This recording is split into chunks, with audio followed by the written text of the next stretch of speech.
कह रहे कि अभी इसीलिए हम कहते हैं संकल्प क्यों करते हो? पता नहीं शाम तक जीवित रहें कि ना रहें, हमें भरोसा नहीं, तो हम संकल्प क्यों करें? भाई मैं ये करूंगा, ये संकल्प तो वो करे जिसको कल का भरोसा हो। अपने लोग तो ऐसे मृत्यु लोक में है कि अगले सेकंड का भरोसा नहीं। तो ऐसी प्रार्थना करनी चाहिए कि हे प्रभु, यदि आपने मुझे जीवन दिया, सामर्थ्य दिया, समय दिया, तो ऐसी हमारी भावना बन रही कि हम 108 परिक्रमा कर लेंगे। और अगर नहीं समय, नहीं शरीर सामर्थ्य रही, तो हम एक को नहीं करेंगे, तो कोई अपराध नहीं लगेगा। अगर संकल्प ले लिया कि अब 108 करेंगी, तो अब करना चाहिए। फिर देखो, संकल्प पूरा करना चाहिए। तो अभी इस जान तो शरीर में है ही, तो संकल्प के लिए फिर उसी कार्य में लगा जाता है। पर हम सबसे प्रार्थना करते हैं संकल्प ना लिया जाए।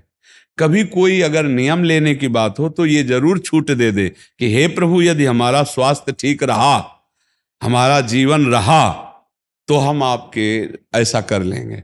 और अगर नहीं रहा तो आपने कोई संकल्प किया नहीं, तो पाप नहीं लगेगा। ऐसे थोड़ा अपराध बनने की होती है कि 108 की। महाराज जी वो तब होता है जैसे कोई डील करते हैं ना, गोवर्धन महाराज मेरे पुत्र का नौकरी लग जाए, मैं 100 परिक्रमा करूंगी, तब जाके थोड़ा सा ऐसा ज्यादातर होता होगा। हाँ ऐसे पर भक्ति मिले ऐसा हाँ, तो कम ही होता है। हाँ तो करना चाहिए, फिर हमें लगता है करना चाहिए। पर अगर समय के पधार गया तो फिर कैसे कर पाएगा? मृत्यु लोक है और मरण धर्मा शरीर है, तो मुझे तो भरोसा 1 मिनट का नहीं है अपने शरीर का कि 1 मिनट ही अगला जिएगा कि नहीं जिएगा।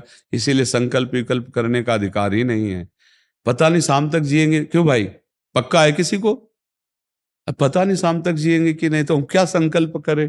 हमें तो यही कि प्रभु जैसे चलावे वैसे चल रहे।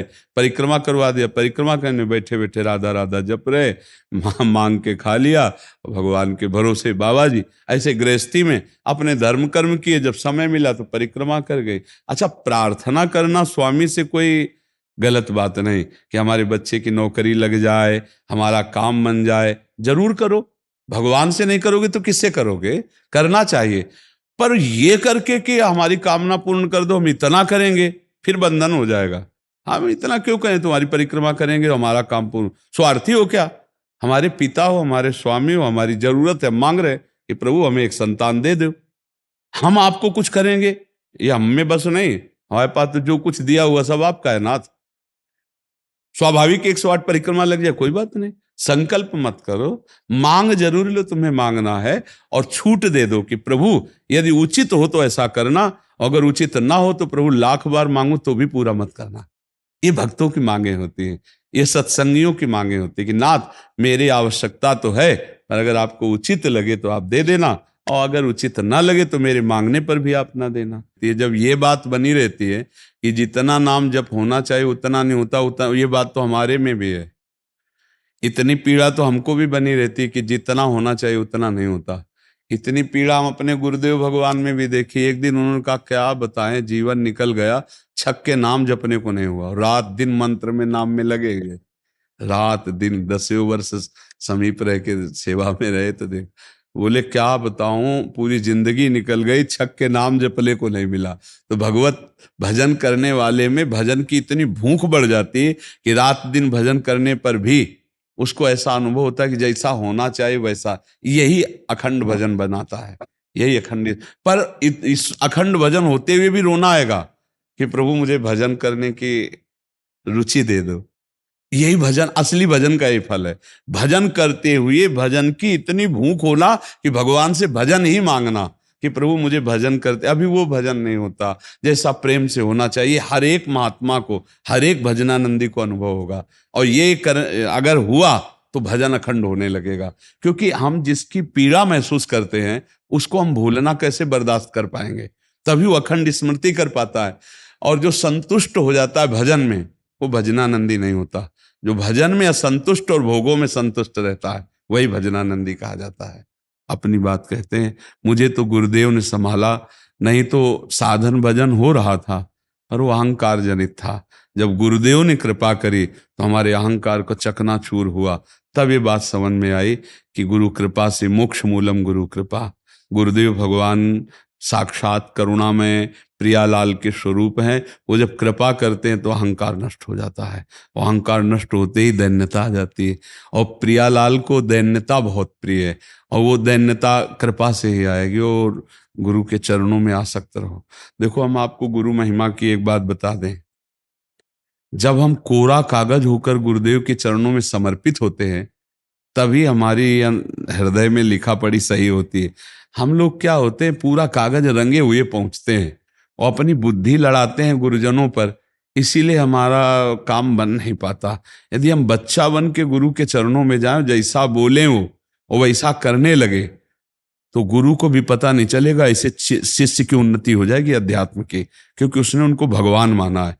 देखो, एक हम प्रसंग कई बार सुना चुके हैं।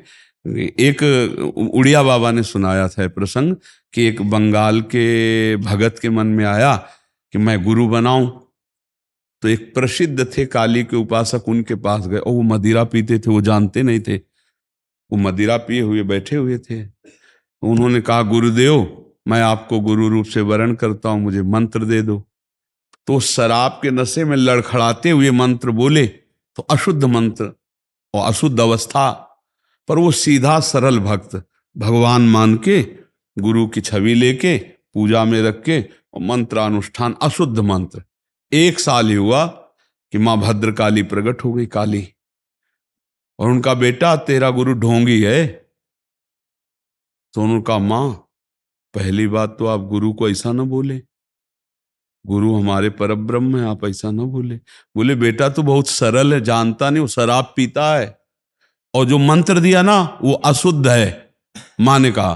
तो उनका, मां, अब तो और विश्वास आपकी बात पे नहीं रहा। अगर गुरु ने अशुद्ध मंत्र दिया होता तो तुम 1 साल में आ गई, कैसे आ गई? बोले, बताने आई हूं कि मंत्र अशुद्ध है। तो उनका, मां, मैं अपने गुरु निष्ठा और गुरु मंत्र को नहीं छोड़ सकता, आप जाओ। तो उनका बेटा, मैं तुम्हारी गुरु भक्ति पे प्रसन्न हुई, और आज से मेरे सिद्ध करने का मंत्र यही होगा, जो अशुद्ध मंत्र। ऐसा गुरु भाव किया जाता है। गुरु को परब्रह्म साक्षात माना जाता है।